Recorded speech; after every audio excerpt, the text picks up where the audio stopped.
Dans cette vidéo, nous allons voir une solution d'un exercice sur les pointeurs en langage C.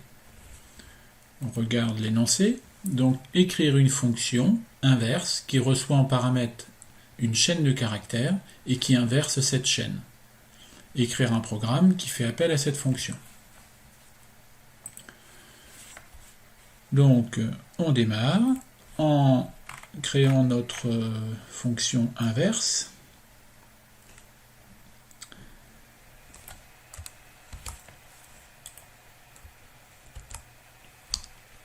La fonction reçoit une chaîne de caractères, qui est donc là un pointeur sur un caractère. On va avoir besoin d'un pointeur pour pointer le début de la chaîne, un pointeur pour pointer la fin de la chaîne, et un caractère temporaire, tempo, pour pouvoir faire notre copie. Ensuite, on se déplace à la fin de la chaîne. Donc on fait pointer le pointeur fin sur la fin de la chaîne. Pour ça, on le met d'abord au début de la chaîne et on va se déplacer jusqu'à ce que le pointeur fin pointe sur le \0. Ensuite, on va décrémenter ce pointeur. On verra tout à l'heure en détail à quoi ça sert. Et on termine notre fonction de copie.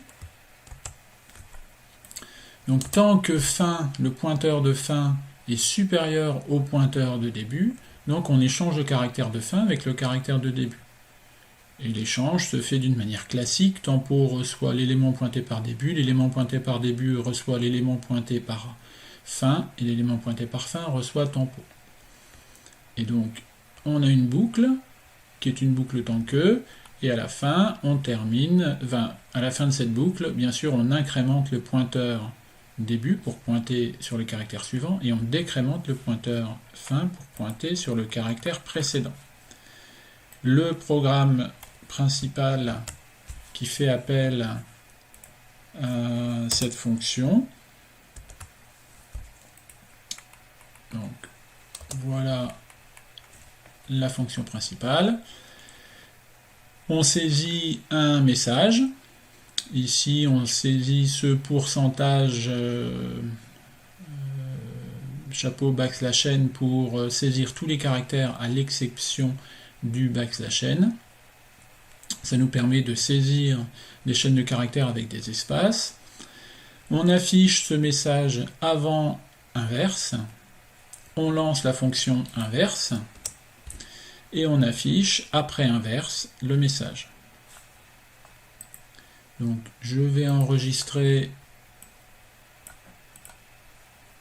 et je vais le nommer exo pointeur 2.c exo pointeur 2.c. J'enregistre. Maintenant, je compile exo.pointeur2.c, tout se passe bien.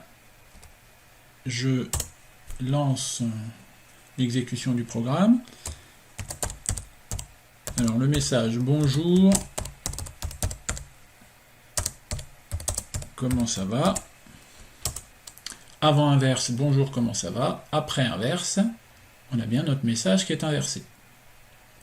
Donc on va regarder maintenant en détail comment ça fonctionne. Pour ça, on va le regarder en pas à pas avec Python Tutor, qui est très pratique pour ça.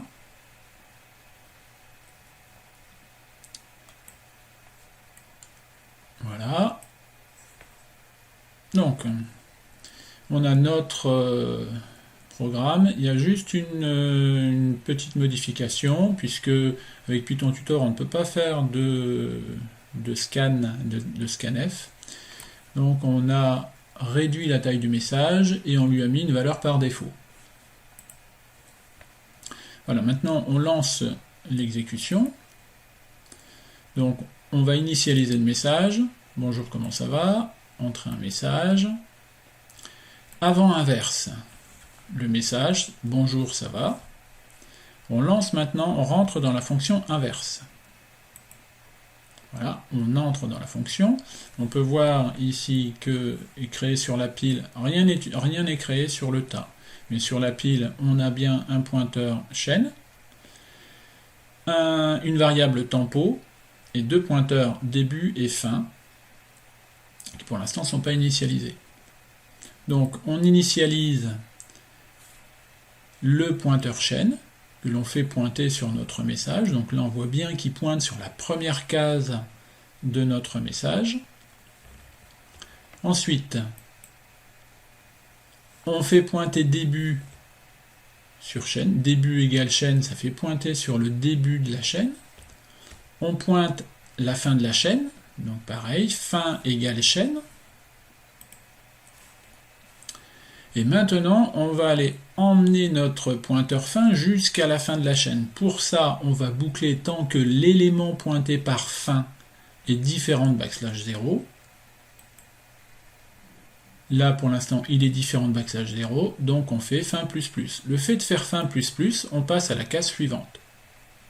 Et maintenant, c'est toujours l'élément pointé par fin est toujours différent de \0, donc on continue. On continue jusqu'à ce que fin arrive sur le \0. Voilà. Fin pointe sur \0. On va sortir de notre boucle while tant que l'élément pointé par fin est différent de \0. Et maintenant on fait un fin moins moins, donc on décrémente fin. Pourquoi est-ce qu'on décrémente fin?